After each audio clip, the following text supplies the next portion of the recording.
Hi, I'm Rigger. This is Your Right, and it is time for another episode of RWBY Volume 9. In this episode, we finally meet the Red King, Prince, and, well, he'd like to play a game. So, if you're new around here, this is a thoughts video, which means I just use some images from the episode to discuss my points. You do need to have seen the episode yourself, this is not a reaction. But, other than that, let's get started. So, first thing is first, we get the team marching to the castle. And I did like, but also slightly groan at, the somewhat overused line now of Weiss being like, oh, is that what I was like? With how pompous they were being. No, Weiss, you were not that bad. I don't know, I feel like we should move on from that bit now. I understand it's a sticking point for her because of how far she's come as a character, but I don't know, I'm kind of over that line, but if that's the last time we use it, then that's fine. Also, it should be noted right away that we have particular focus on this butterfly, this blue butterfly here, and I'm getting in early all of the, is this butterfly actually Alex? Did Oz turn someone else into a animal? Did he give someone else that ability like he said he might have? Well, he said he didn't, but people think he might have. Maybe, I don't know. Whether or not it is Alex, or it's just a symbolism of nature and purity and beauty, something like that. It has followed them around for a while, at least butterfly imagery has, because all the way back in Volume 6 we had this. So, I mean, that could be worth noting. It could be something that really was sprinkled in here for long term. I mean, later we see a yellow butterfly, and, I mean, immediately Cheshire chases it and tries to eat it, so it certainly seems at least that it's not every butterfly is important, but this blue one might be, because it does lazily float through some shots throughout the episode, so at least the ones outside. But we do soon meet the Red Not King Prince, who takes somewhat offense at the idea that he's the king. No, he is the prince. And we get some info here that at least informs us that this has all happened before. I've commented before that the town acts as if it hasn't, but here they definitely acknowledge that all this has happened before because they have past experience with humans, and even they say that if not for your kind, the king would still be here, aka Alex killed him or caused him to leave or whatever. But we learn that in attitude, this Red Prince is very much like the Queen of Hearts in the whole beheading thing, as he has two guards decapitated for bringing him a green item. Why is it green? It should be red, of course. And interestingly, later it's pointed out to him that if he were to behead Team RWBY, they wouldn't come back, because these people are toys, they're dolls. The king himself has doll joints, along with all of his guardsmen. So, yeah, it seems like if you get beheaded, it's probably an inconvenience, but it's probably not death. Unless you're, unfortunately, a normal person, of course. Also, I'd like to point out the scene that RWBY becomes so offended when the king kicks away the sword and just discards it because it's green, and RWBY says, you know, how dare he? But, again, this guy doesn't know the significance of the sword, so I understand why you're mad, but at least, in a very, sort of progressive way, I think, for RWBY as a character, she doesn't let that emotion take hold of her.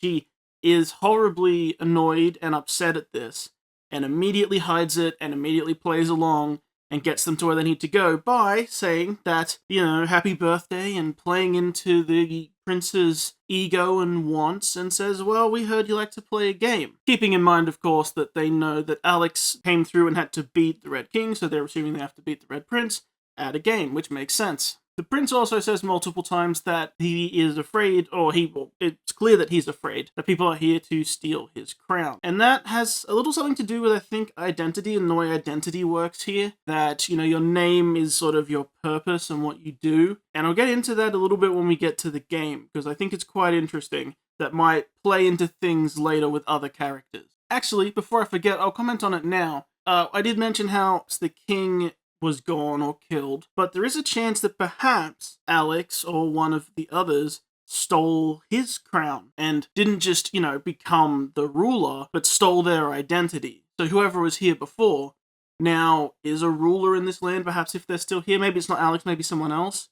But the idea that you can steal the crown and that would invalidate who they are, perhaps. Just a thought off the top of my head, but it is interesting because we have talked before about the roles of people's names and their roles in this world. Their name is their purpose and what they do. So if you could perhaps take away something key to them, or some symbology of them, you might take away their purpose and what they do. And perhaps that might even take away their name, which then makes them become someone else in this world, when they're left over, if they're not even discarded. I don't know, but just thoughts that came to mind when hearing this very specific way of acting, along with some of the things that happen later that I will get to when we get there. The other interesting thing we should take note of, I think, perhaps, is that sword was kicked over a hedge and remains there. RWBY couldn't get to it, the guards wouldn't let her, and when they leave, they have to leave it behind. And also when they leave, they're told that, or the prince yells after them, that he never wants to see them again. They're basically banished, and they were chased out. So I get the feeling perhaps we might have to come back here, because if you set up that they literally cannot come back here because they'll be met with violence, I mean, they're probably going to have to find a way back here for whatever reason. And if they do, there is a weapon in that hedge. And of course, not just a weapon, but an important symbolic weapon and item of a friend. So unless there are more of them down here, which there may be, we might find more swords that fell, then it could be important that it's back there, that it remains there. And we'll talk about weapons later too, because we have a lot to talk about there as well. However, first, when they head inside to play the game, they're of course met with a version of a chessboard, and RWBY is invited to play. And it seems very clear from the pieces on the board that the king always wins, or seems to be, because all the white pieces that RWBY's playing with are beat up and broken. The king also explains the rules, and they get discarded pretty quickly with what happens, but we'll go through them because they might be relevant later. Maybe we should remember them, but I don't think so. It's just, for posterity's sake. Just in case it becomes relevant, you move each piece on your side every turn once. So when it's your turn, you move each piece one space. The only way to take a space is to destroy the other one. So if there is an occupied space, you have to fight.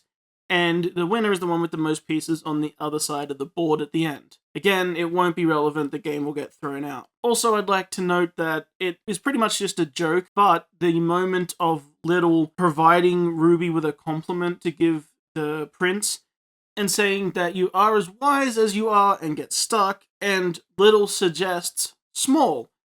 Two things. One, a nice RWBY callback where she does the phrase in that confident, happy way that is very much like Volume 3, when she pulls out the juncture line with Winter, and just notable because there's a lot of references in this volume where the characters are referencing their older selves and commenting and doing things that they haven't done in a while. I just noticed, but, it's good. It's more character work and leaning back into some of the character traits we haven't seen in a while, but also the king is actually responsive to this compliment, which of course plays with expectation, because immediately RWBY is worried about what she's just said, but the king takes it as a compliment. So you also have that weird fairy tale logic perhaps, or perhaps it is that literally you are as wise as you are small, and he's quite small, so therefore he's quite wise. Either way, it was actually a good thing to say. Good work, Little. But more important than that, of course, is RWBY's observation that she doesn't have enough pieces to play. Some are missing. And, well, it's a good thing you brought friends then. And here we see use of actual magic by a character, where the prince actually actively, I don't know if cast a spell is the right word, but uses some sort of power to shrink the other girls. So we have a departure from the Alice in Wonderland thing, where that's done with potions and food. But I'm less concerned with the delivery system as I am with the action itself. Now, this place is weird, this place breaks rules, there are things that don't make sense, there's clearly magic in the air. We've seen the time looping stuff, we've seen lots of things. And I will say, I didn't forget about Jinxie. And what I think is interesting about that is that, again, it's his name. It's the power of names, right? He is Jinxie, he puts a jinx, like a little spell, on the items that he sells. And you have to get past that. You have to work around that. And I wonder if it's a function of the Red King that because he has to play a game, because that's his role and function is to play this game, that he can facilitate it. And, it's vindictive as well. But also, if then perhaps not, perhaps he does have more power he could use, or if it's circumstantial to this game. And that's what I'm wondering, because it's someone using an outright, offensive magic spell. It's not just people being complacent. My example being the mouse that was turned into the rabbit doll, who didn't seem to care what was going on. But here you actively have the girls, resisting, and the magic takes them over and shrinks them. And it's not something that is solved by the end of the episode. So perhaps finding a cure for that. It might even be why we have to go back to the castle to get him to reverse it. Maybe he's the only one. Who knows? But it should be interesting going forward. Either way, the game is started, and immediately she's allowed to go first, but every piece she sends at the opposing side gets knocked down and loses. However, it is quite clear that the pieces are cheating, that the white pieces are conceding and letting themselves be knocked out of the game. You can tell because of an exchange that the first white piece has with the king. So, if they want to get anything done, they have to do it themselves, aka send in Weiss, who easily wins her fight, and send in Blake and Yang, who easily win their fights. I should also say that the stakes for the game was that if RWBY won, they would help her get to the tree. It won't happen, so it doesn't really matter, but it does start tipping off the prince that these could be, humans, which seems to be an issue, because RWBY accidentally claims that when he asks why she wants to go to the tree, she says she wants to get home. Why do you think it will help you do that? That it worked for someone we know. Now, really, it's someone we know of, but this twinges in the prince's mind that, oh wait, you know someone this worked for, who, and that will lead to the breakdown of things. And I only point it out because I'm wondering if this mistake will happen again, that RWBY will accidentally say they know Alex rather than they know of Alex to other people, and that might have similar effects, where it's either very negative or very positive, but they're accidentally saying they know this person rather than they know of this person. And that's a little more direct, and that could lead to trouble. Here is where the prince asks, what are you? And hats off to RWBY for not just saying human. She does include Blake as a faunus and we're human. I can never tell if that is a good thing or if we should all be included as humankind for, at least being human related, which faunus, clearly are, because of the end game of RWBY and what the gods said, but it doesn't matter for now. So she clarifies who they are or what they are, and the prince is gasping at this, is offended at this, and so are all the guards. Not to mention, the prince starts breaking down because he starts losing. He's losing a lot of pieces. And before it's even really his turn, he declares it's his turn, although RWBY hasn't moved all her pieces. Again, this game breaks down very quickly. And I should note another thing that's not helping is the white pieces actually start being on RWBY's side. By which I mean they stop throwing their fights, they actually get into the game, which is another interesting thing I like, that it plays into the nature that they actually want to be competitive in this game rather than just throw. But either way, the big fight breaks out. So all the girls have their go fighting, and we get a song and the fight. What do we talk about first? I think I'll talk about the song first. I didn't dislike the song. We know that RWBY music is going in a bit of a new direction, being more under Casey, or at least without Jeff. And again, I didn't dislike the song. However, I think I would have picked a different song for this first big fight, because it's a good fight. A lot of cool things happen in the fight, but the song's a little bit muted. And I wonder if perhaps, there's symbology there, that they're not completely themselves, but that doesn't come across in the choreography. They actually do really well, and they do some really cool things. So the song feels a little muted for that first big team fight together. I mean, RWBY's not included, but she is there. So I don't know. I think I would have picked a louder, bigger song, or something without that sort of, behind glass effect on it that it felt like it had. It almost feels like the kind of song that will be reused later without that effect, and much louder and more boisterous when perhaps RWBY joins in. Who knows? But it did sort of feel like this celebration of the team fighting and doing all these cool things, some of the things we've missed and some new things, and it sort of had this muted song on the top. And I don't know, I just wouldn't have picked that myself, but there's nothing inherently wrong with it. But yes, in the fight we get some homages. We get the Bumblebee move with Yang swinging on Gamble's Shroud. We get Weiss skating around and bouncing between her glyphs. Also, at this point, the white pieces have turned on them. It's just an all-out fight. But actually, the team start getting a little bit overwhelmed. Yang gets dogpiled, and the other two get pushed to corners of the board. And very interestingly, something I brought up before, resources seem to be an issue because Gamble's Shroud runs out of ammo. It just runs out, and Blake does not seem to have replacement ammunition for it because she panics. That is super interesting to me, unless they're going to address it later and say she did have more ammo, she just didn't have time to reload, maybe. But they mentioned earlier that Weiss was running out of dust, and they mention, they show here that Blake runs out of ammo. The only thing they haven't addressed is that Gamble Shroud is a lot shorter than it should be, because if you remember when they fell, Cinder, like, cut the ribbon in half. That hasn't come up yet, but it should be way shorter than it was, although it's always been inconsistent anyway, so who knows. Although I guess you could always say perhaps it's retractable into the handle, but either then it still should be shorter than it was, if you should ever have to use it at full length at least. But anyway, we're getting off track.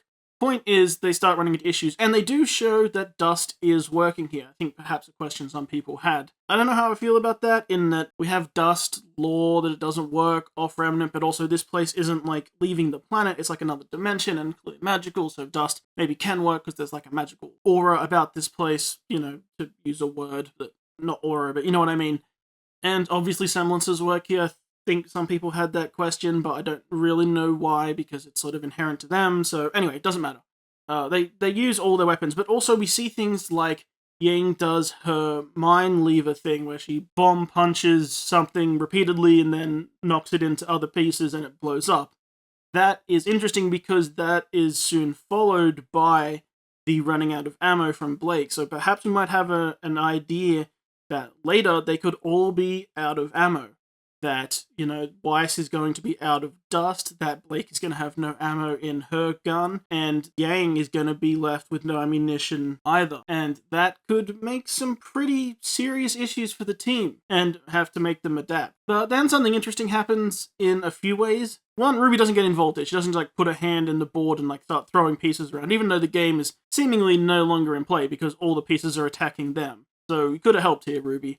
But her help is just encouraging the team, just telling them, go get him, and this revitalizes the team and they start doing more teamwork things. However, it leads to something that it blew my mind when I saw it. I don't think anyone at Rooster Teeth is watching my videos, but talking about them perhaps running out of weapons or running out of usable things, the way that Weiss's summons work is it doesn't require dust, at least in the ice form, that she, you know, can summon these things. And look what she does. She launches up and summons the wings of the Nevermore. It's a beautiful shot, and she uses the wings projectile attack to take down a bunch of enemies. But, I mean, if you know my channel, this is all I could think of. War Angel Weiss. The idea that I posed a while ago, and I recommend you go watch that video because I think it's really cool, that she starts summoning parts of her summons rather than the whole thing because it's faster, it's quicker, and it, you know, could perhaps use the features of them. Like, she could summon just the Nevermore wings as part of herself. Like, the glyph stays on her back, the wings are summoned, and she can then fly with them. And that, I think, is really cool, and this could be a suggestion that it might actually happen. I don't think I had an effect on RWBY, but if this is my contribution, if for some reason they saw my video and thought that's really cool, that's amazing. And that this really, really popped me. This really stood out, and I don't know, I feel awesome, even if it had nothing to do with me. Because she does immediately follow that up again by summoning just the sword from just her night summon, which combines with Yang, who uses her semblance and is holding on to Gamble Shroud. So it's a big team attack where Gamble Shroud is used to whip Yang at the ground as hard as possible, and while she's spinning towards the ground, she brings with her the Night Sword and uses it to ground pound smash and knocks everything aside. So really cool teamwork stuff, but why summoning just aspects of her summons? Because we had almost a running thing where her summons would be destroyed before they were fully formed, and this idea of, well, maybe you can just summon parts of them very quickly. I'm buzzing, I'm bugging out, it's awesome.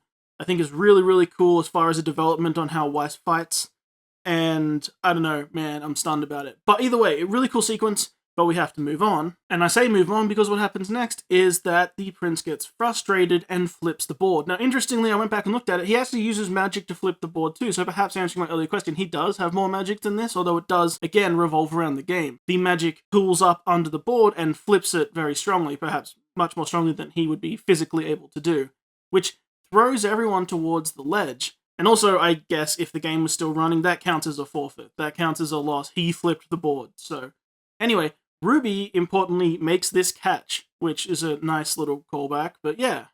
She semblances over and catches them, and the prince is, of course, saying he's gonna behead them, and here is where Cheshire pops in. His eyes did pop in a little bit ago, but here he fully forms and tells the prince, you know, you shouldn't do that because their heads won't come back, and, you wouldn't want that. And he basically just convinces him and talks him around. But this is what I wanted to mention earlier about identity, that he pops in and says, you must be so distraught, unable to do the one thing you were put on this acre to do. So whether that means put here by greater forces, or put on this acre, meaning like put on this earth when you say the same phrase to someone, well, this is what I was put on this earth to do, this is what I was put on this acre to do. But his purpose is to win this game. You're unable to do the one thing you were put here to do. Whether that means he should consistently always win, or it's his desire to win but he'll always lose, I'm not sure, but it seems like it's implied that his role here is to win this game. That's why he's in this story, and he can't do that, or he was unable to do it this time. And of course that is a big part of what's leading to this reaction, and Cheshire plays into that to, play into his emotions and manipulate him. But that's what I meant earlier about identity, that you have this manipulative thing you can do that Cheshire does to the Red Prince, manipulating him because he's unable to achieve his purpose, what he's supposed to do, his role in the story, as it were. And I'm wondering if perhaps later with other creatures, perhaps even with Cheshire himself, although probably not, because usually the Cheshire Cat's sort of above those things, but even later, if there are storybook characters who the team will be able to manipulate or play with, or other people, perhaps, like Neo or John, although Neo might have a harder time, because it seems to be very conversational. But the idea of playing into, you want to achieve your purpose, don't you? You want to, or you can't achieve your purpose, how poor, let me help, or put me in charge, whatever, those kind of things. Those could be manipulation tactics that could be used against other people in this story later. So I think it's worth noting what he does here, and how he does it. If, perhaps from someone's name, you can figure out what their purpose is, and either say you can help them achieve it and convince them of that, or say you can help, remove what's stopping them achieving it, that could be really useful.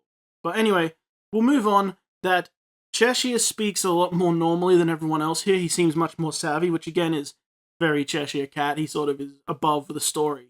And he whispers to RWBY that you should get out of here before he changes his mind. A very helpful piece of advice. Despite the fact that RWBY says, well, my friends haven't, grown to full size yet. But he says, no, get out of here.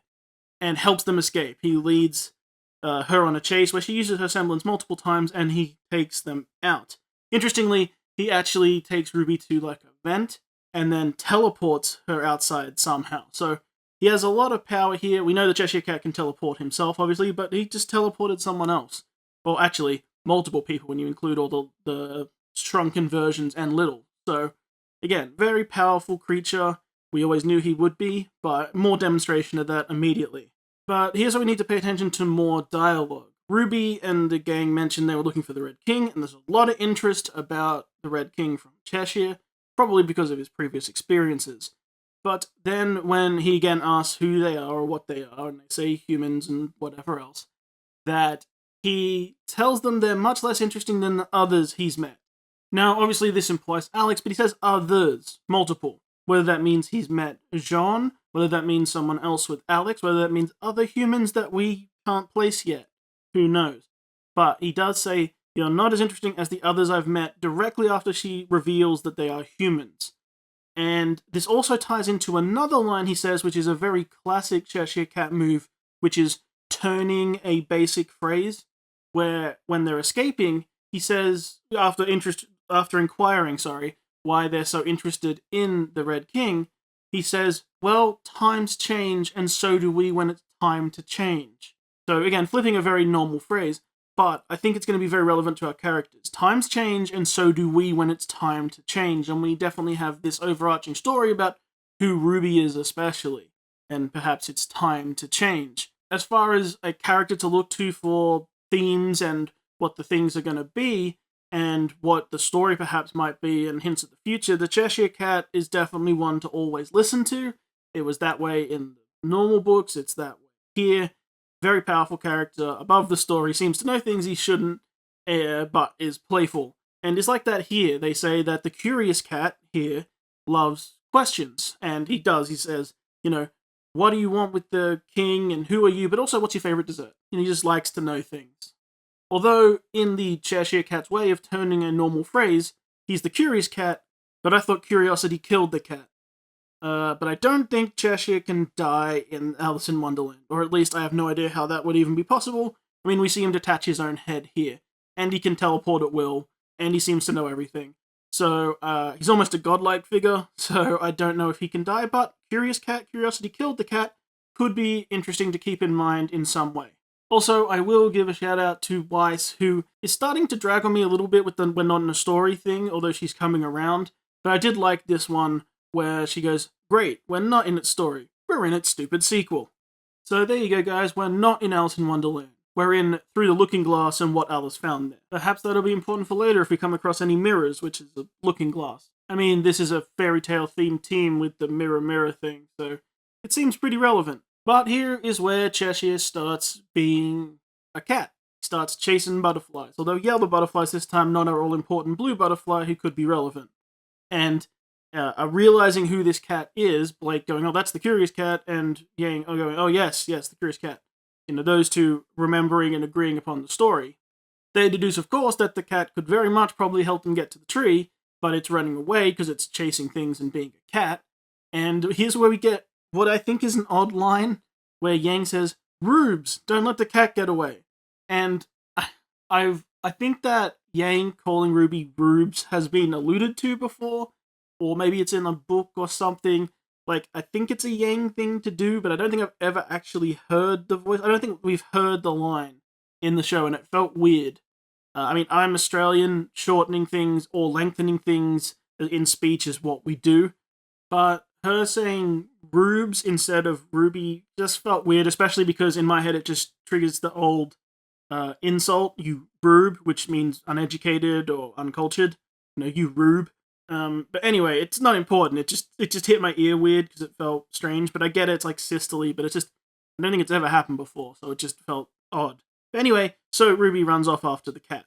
But here's where more interesting stuff starts. So we see the Jabberwocker run to a different acre, across another bridge into a different defined land, which is very purple and very Salem-like, but it's clearly not. But it's where presumably his land is, because it matches his color scheme and it's all in ruin.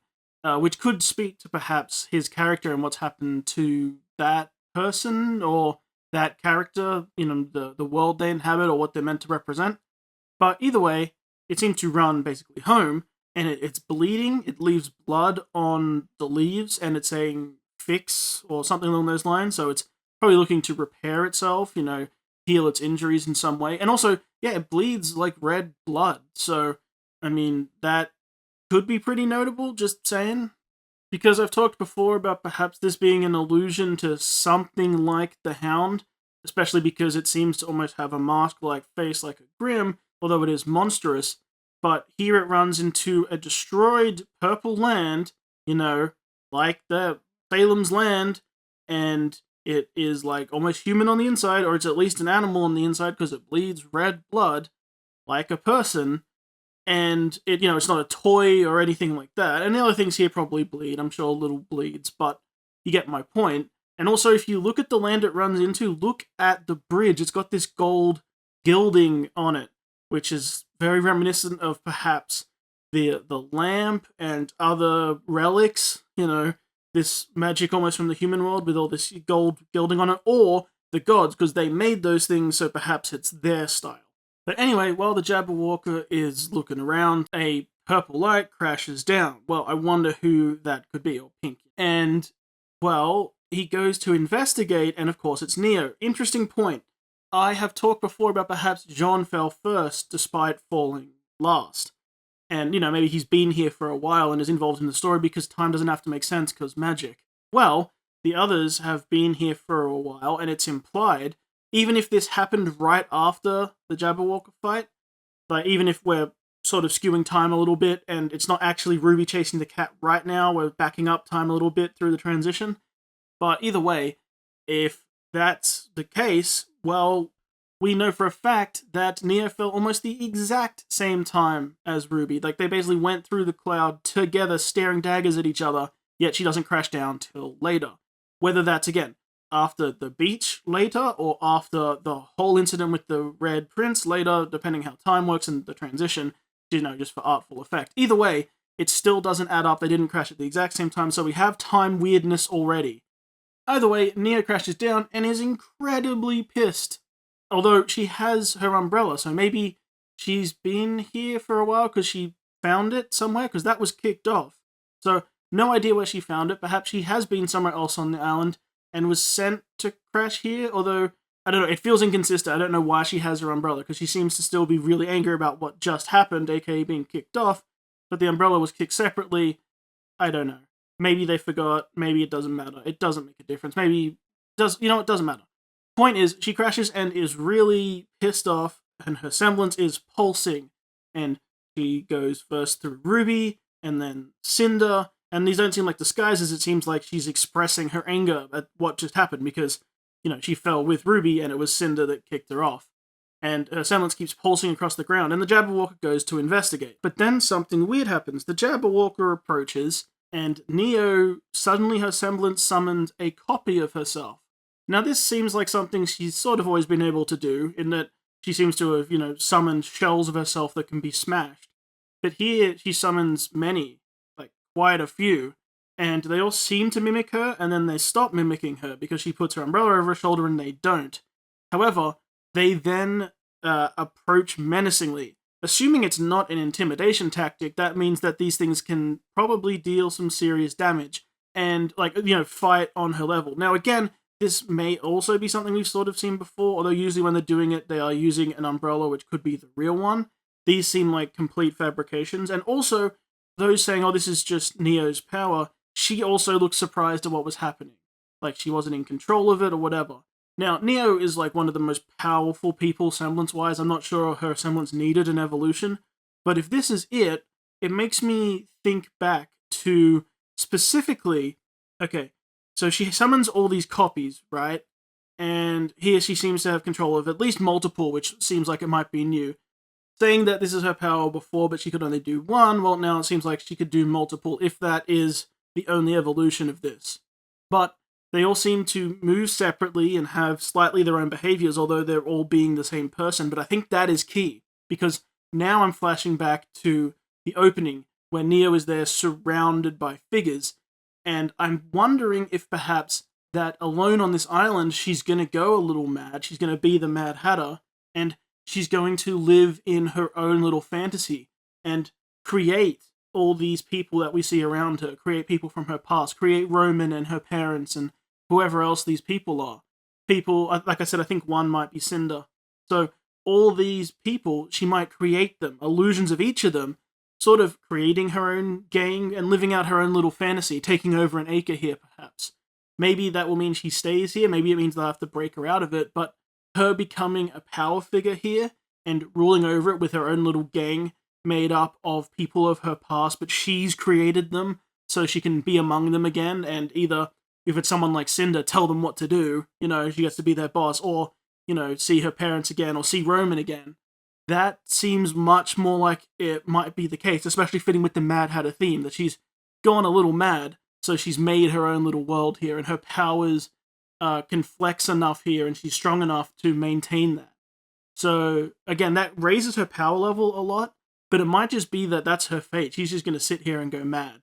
Or it might mean that that's what the team have to fight, is they'll have to come up against illusions of all these people, some of whom, if I'm right in like that Cinder or at least Roman, could be pretty substantial enemies, especially since they all seem to be able to have summoned weapons as well. And we close on them, closing in on the Jabberwocker, who actually calls to stop, like, cease, stop, like, he does not want this fight. And it seems, probably for self-preservation. But what's interesting is that, again, I brought this up when we did our first episode, that I thought that the Jabberwocker might be a serious threat here, but you're downplaying his strength again. He's not built up as this big enemy, he's built up as someone who was easily driven off, not defeated, but driven off. Didn't deal anyone any serious wounds. I mean, only Yang was tired from fighting, but wasn't super hurt, so he hasn't done much. And then he's run away, and immediately he's being bullied and beat up by Neo, if not killed. Probably not killed, because we've seen scenes of him, I think, in the trailer that we haven't seen yet, so he's probably going to run away again. But it could be that he's like a wounded dog here. Maybe he even comes to the team and is on their side or wants help. Because despite the fact it seems like he acts as a loner here, he isn't super powerful, it seems, or he hasn't demonstrated as such, or is for some reason not doing so. Because, yeah, he's just been on the back foot every time we've seen him. We don't know much about the Jabberwocker, but we have at least some speech. It seems to know what it's doing, it's intelligent, and it seems to be a bit of a free agent because it's roaming between the acres. So it seems to have its own land, but it does travel, which Little did as well, like came with them, but it seems to not be normal for the fairy tale creatures to do this. You know, the Red Prince was put on this acre to do this. So I think the Jabberwock could be a very interesting character moving forward, and I'm very curious what's going to happen with the Neos, but I am leaning towards that Neo is, going to create her own little reality here, perhaps take over this little acre and kick the Jabberwock out, so it might have to find somewhere else.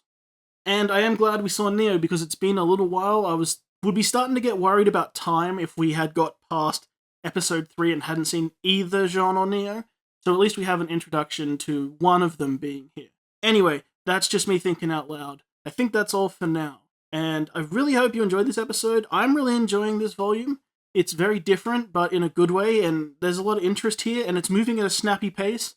You know, we're already through the Crimson Castle and the stuff with the Prince, so should be quite cool.